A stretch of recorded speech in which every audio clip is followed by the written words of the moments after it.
Welcome to our explainer. Today, we are diving headfirst into the Talmud to unpack a really fascinating legal puzzle. Think of it like an intellectual detective story, a clash of brilliant minds all trying to solve one single question: what really makes an action count? So let's just jump right in with a question that, we all kind of grapple with.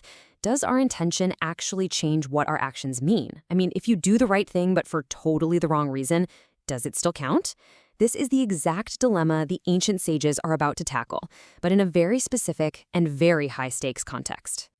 All right, so our story really gets going with this hugely influential scholar named Rav. He steps onto the scene with a bold new rule. It's designed to bring some clarity to a special category of religious offerings, and it seems pretty simple at first, but as we'll see, it's about to be put to the ultimate test. Now, to really get what Rav's talking about, you have to understand this key concept: fitness offerings, or makshiran. These are not your typical "I'm sorry for my sin" kind of offerings. Nope. Think of them more like a key. Their whole purpose is to change a person's status, to unlock a door, letting them do something that was completely forbidden just moments before. Okay, so here is Rav's principle laid out for us. He argues that for these specific fitness offerings, intention is absolutely everything. If the person performing the ritual has the wrong thought in their head, like maybe they think it's for a different purpose, then the whole offering is invalid. It's disqualified, kaput. His big examples are the Omer offering, which gives the green light to eat the new harvest, and the offerings for a Nazirite or a leper, which are crucial for them to change their status and re-enter society. For Rav, the stakes are absolute precision. If the key doesn't turn perfectly, that door stays locked. So that seems like a pretty neat and tidy rule, right? But come on, this is the Talmud. No theory ever gets a free pass. The investigation kicks off immediately as other scholars start digging through established laws, known as Mishnahs, to see if Rav's idea holds up. And boom, here's the first major problem. There's an existing law, a Mishnah, that says for most meal offerings, even if the priest has the wrong intent, the offering is still considered valid enough to go on the altar. It just doesn't count for the person who brought it. But wait, Rav just said his example, the Omer offering, is completely disqualified. That's a direct contradiction. How can both of these things be true?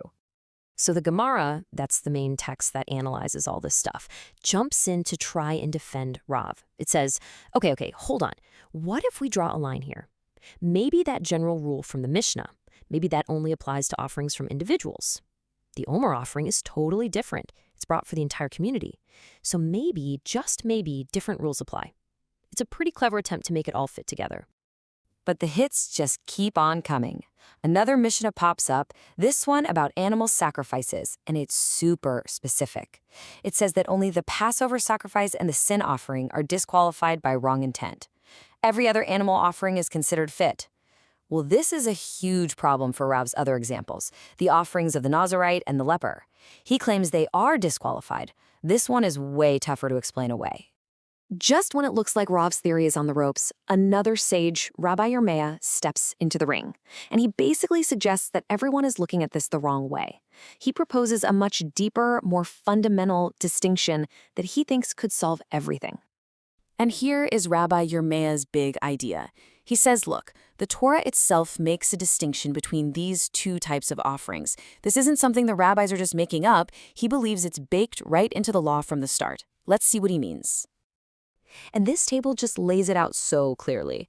Atonement offerings, he says, are for a sin. That obligation is so strong that even if you die, your kids can bring the offering for you. But fitness offerings, their whole point is deeply personal. It's about changing the status of one specific living person. So if that person dies, the whole purpose just vanishes. The offering can't be brought. This suggests that fitness offerings are a special, more stringent category, which might just be the perfect explanation for Rav's strict rule about intent. I mean, that is an elegant solution, right? A seemingly perfect defense. But is it airtight? In the Talmud, of course not. A new challenger, Rabbi Yehuda, son of Rabbi Shimon ben Pazi, spots what he thinks is a fatal flaw in the logic. And he asks this devastatingly simple question that goes right for the heart of this new defense. He says, okay, that's a nice theory, but what happens when a Nazirite dies? Someone under that special vow who dies before they can bring their offerings. See, a Nazirite's offerings are clearly for fitness. Their whole purpose is to permit the Nazirite to drink wine and cut their hair again. And yet, There's a well-known law that says if that Nazirite dies, their heirs can bring some of those offerings on their behalf. This one case completely shatters Rabbi Yirmiyah's clean distinction. Here we have a fitness offering that can be brought after death. It looks like his brilliant defense of Rav has just fallen apart. But this debate is not over yet. One more sage, Rav Papa, jumps in with a final, really nuanced defense. He suggests, wait, what if we need to add one more layer of complexity to our categories? So Rav Papa's idea is that there's a difference between what we could call fixed and unfixed fitness. A fixed fitness offering is the one and only thing that can change your status. It is absolutely indispensable.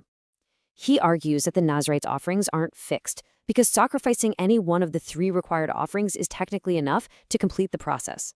That makes it a special exception, so it doesn't break the general rule for offerings that are truly indispensable. It's an incredibly fine-tuned argument trying to save the whole theory. But after all of the defenses and the clever distinctions and these really subtle arguments, the final verdict is about to be handed down from a source that no one can argue with. And that's when the Gemara brings in a source from outside this whole debate, an external teaching called a Baraita. This is it. This is the moment of truth. And here it is. The teaching deals directly with one of Rav's original core examples, the leper's offering. And it says that if this specific offering is slaughtered with the wrong intent, it is still offered on the altar. It's considered valid in that way. However, it fails in its main purpose. It doesn't actually make the leper ritually fit. He has to bring a whole other offering to get that job done. And this, right here, is the devastating conclusion. The Baraita confirms the offering is valid for the altar, which is a direct contradiction of Rab's claim that it's completely disqualified. Remember, Rab said it was all or nothing. This source says, no, it's something in between. The offering is valid for one purpose, but not for the other. And with that, the case is closed. After this really tough intellectual journey of arguments and challenges and defenses and counter-challenges, Rab's initial elegant theory has been definitively refuted. The evidence is just too strong against it. So, what's the big takeaway here? Okay, Rab was wrong. But the real story isn't about him being right or wrong. It's about the process itself.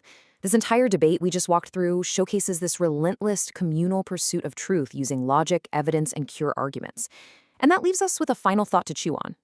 In the end, what's more valuable? A simple, perfect theory that might be flawed, or the messy, complicated, but honest process of finding out what's actually true?